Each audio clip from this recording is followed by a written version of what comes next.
ఇప్పుడు no cost cough syrup తో 60 రూపాయల విలువ గల ఇన్హేలర్ పూర్తిగా ఉచితం. దెబ్బకి దగ్గు జలుబు మాయం.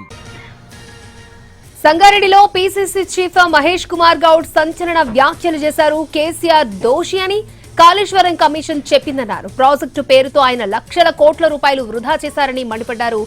రాష్ట్రాన్ని అప్పుల పాలు చేశారని కమిషన్ తేల్చి చెప్పిందన్నారు మహేష్ గౌడ్. ఇంజనీర్లు చెప్పింది వినకుండా సొంత లాభం కోసం కేసీఆర్ చూసుకున్నారని ఆగ్రహం వ్యక్తం చేశారు. కమిషన్ తేల్చింది. ఎందుకు దోషి?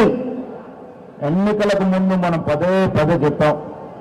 గొప్పగా చెప్పుకుంటున్న పెద్ద ఆయన కాళేశ్వరం ప్రాజెక్టు. ఏమిటి కాళేశ్వరం ప్రాజెక్టు? ఎందుకు కమిషన్ ఇవ్వాల్సి వచ్చింది? ఇవాళ అన్ని తానే వివరించి లక్షల కోట్ల వృధా చేసి రాష్ట్రానికి నష్టం చేశాడు కేసీఆర్ అని కమిషన్ రిపోర్ట్ ఇచ్చింది. వాళ్ళ ఇంజనీర్ చెప్పింది, కాంట్రాక్టర్ చెప్పింది.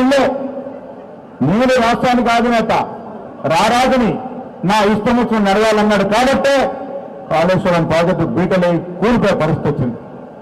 ఇంకా సిగ్గు లేకుండా ఒక పిల్లలు కూలితే, 2 పిల్లలు కూలితే, 3 పిల్లలు కూలితే ఏంటని అడుగుతారు. ఒక స్లాబ్